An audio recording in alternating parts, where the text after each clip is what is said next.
அச்செய்தியை மேய்ப்பர்களுக்கு அறிவித்ததன் காரணம் என்ன?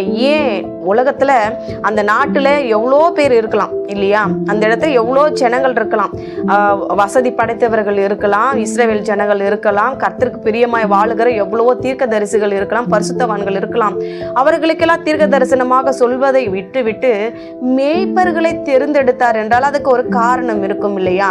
ஏன்னா நம்ம பார்க்குற எல்லாமே எப்படி அவர் அற்பமா எண்ணப்பட்டவங்க, தள்ளப்பட்டவங்க, ஒடுக்கப்பட்டவங்க இப்படிதானே தேர்ந்தெடுத்து விடுகிறார். அவர் வருகிற ஊர் முதற்கொண்டு, அவர் பிறந்த இடம் முதற்கொண்டு ஒரு அற்பமாய் எண்ணப்பட்ட ஒரு இடம், அதை அவர் பெரிதாக்கி தானே வருகிறார். அதே போலதான் இந்த மேய்ப்பர்களை ஏன் தெரிந்து கொண்டார் என்கிற விஷயத்தை தான் நம்ம இன்னைக்கு பார்க்க போகிறோம். மேய்ப்பர்கள் என்றால் யூதர்களுக்கு தீட்டு உள்ளவர்கள், அருவருப்பானவர்கள். ஏன்னு கேட்டீங்கன்னா யூதர்கள் எப்போதுமே பரிசுத்தமாய் இருப்பார்கள். ஏன்னா அவங்க ஆசாரியர்களும் லேவியர்களுமா தேவனுடைய ஆலயத்துல பணிவிடை செய்கிறவர்கள். இவர்களும் யூதர்கள் தான். ஆனா என்ன பண்ணுவாங்களாம், இந்த மேய்ப்பர்கள் என்ன பண்ணுவாங்களாம், ஆடுகளை மேய்க்கிறவர்கள். அவங்க அங்கே இங்கே போய் வயல்வெளியில காடுகளில ஆயிரக்கணக்கான நூற்றுக்கணக்கான ஆடுகளை வைத்து கொண்டு மேய்த்து கொண்டு இருப்பார்கள்.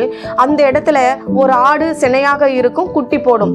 ஒரு ஆடு ஏதோ ஒரு மிருகத்தால கடித்து இறந்து போகும், அதை எடுத்து அவங்க அடக்க பண்ண வேண்டிய சூழ்நிலைகள் வரலாம். இல்ல குளிக்காம பல நாள் இருக்கலாம். ஏன்னா போகிற இடத்துல எல்லாம் அவர்களுக்கு தண்ணீர் வசதி கிடைக்கும் என்று சொல்ல முடியாது.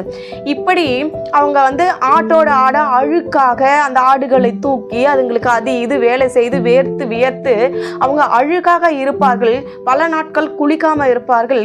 அங்கே இங்கே போய் எல்லா வேலைகளும் செய்து விட்டு வருவார்கள். இதையெல்லாம் செய்வதனால அவர்கள் தொட முடியாத நிலைமையில அருவருப்பா இருப்பார்கள். ஏன்? யூதர்களை விட்டு விடுங்கள்.